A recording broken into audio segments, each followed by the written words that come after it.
స్వామియే శరణమయ్యప్ప! Third time మాలేశారండి మా స్వామి.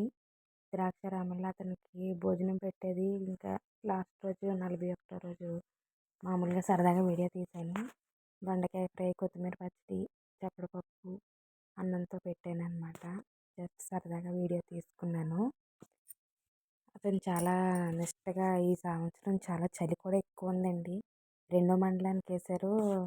దానివల్ల ఇంకా చలి ఎక్కువైపోయింది. చాలా నిష్టగా చేసుకున్నారు. దేవుడి భక్తి చాలా ఎక్కువ ముందు నుంచి. ఈసారి ఇంకా చాలా కఠినంగానే చేశారు. కిందనే పడుకోవటం, దుప్పటి కప్పుకోకుండా చన్నీళ్ళ స్నానం, ఇద్దరు స్వాములు వేశారండి.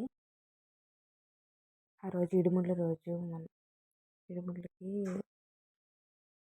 చాలా బాగా అయింది. ఇడుములు కూడా తక్కువ మంది ఇద్దరే ఉండడం వల్ల పీస్ఫుల్గా అయింది. బాగా చూసాము. పిల్లలు, పెద్దవాళ్ళు అందరూ కూడా ప్రశాంతంగా చూశారు. అందరూ కంగారు లేకుండా సంతోషంగా అయింది. ఇడుముడు కూడా 41 దీక్ష చాలా బాగా అయింది. ఇది మా త్రిమూర్తుల గుడి అండి, ఎలమంచిలి. లాస్ట్ రోజు ఇడుముడు కట్టిన తర్వాత అలా హారతి ఇచ్చి కొబ్బరికాయ కొట్టి ఇంకా వెనక్కి తిరిగి చూడకుండా వెళ్ళిపోమంటారు. అలా స్టేషన్కి వెళ్తున్నారనమాట. ద్వారపూడి వెళ్ళాము. శబరిమల వెళ్ళటానికి కుదరక రిజర్వేషన్ అది చేయించడానికి వేయడం వల్ల రిజర్వేషన్ చేయించుకోలేదు. సో ద్వారపూడి వెళ్దామని అనుకున్నాము. మా హస్బెండ్, మా స్వామి, నేను వెళ్ళామన్నమాట. ట్రైన్లో ఉన్నాము. ద్వారపూడి మార్నింగ్ 8:30 అలా అయింది టైము. ఖాళీగా ఉంది ట్రైన్ కూడా. చాలా బాగుంది. ద్వారపూడి వచ్చేసాము. ద్వారపూడి గుడి కూడా చాలా పెద్దదండి. చూడటానికి టైమే లేదు. హడావుడిగా అయిపోయింది. గుడి మూసేస్తారేమో అని త్వరగా చేసుకున్నాము. ఇడుముడి తీసేటప్పుడు కూడా ఇలా ఉంటుందన్నమాట. లోపల ఏమేమి ఉంటాయో, వాళ్ళు ఏం ప్రాసెస్ చేస్తారో అని అందరికీ పిల్లలకి కూడా చూపిద్దామని చెప్పి వీడియో తీశాను. లోపల అలా నెయ్యి వేశారు కదా, నెయ్యిని ఇలా ఒక బాక్స్లో తీసి మనకే ఇచ్చేస్తారు. అది మళ్ళీ లోపల అయ్యప్ప స్వామి విగ్రహం ఉంటుంది. లోపల ఇక్కడ మెయిన్ గుడి విగ్రహం చేసిన దానికి అయ్యప్ప మనం పట్టుకెళ్ళి నెయ్యి వేసి అభిషేకం చేసి మళ్ళీ ఆ నెయ్యి మనకి ఇస్తారు. అది మనం లోపల ప్రసాదంలో ఇంటికి వచ్చిన తర్వాత ప్రసాదంలో వండుకోవడానికి ఇస్తారు.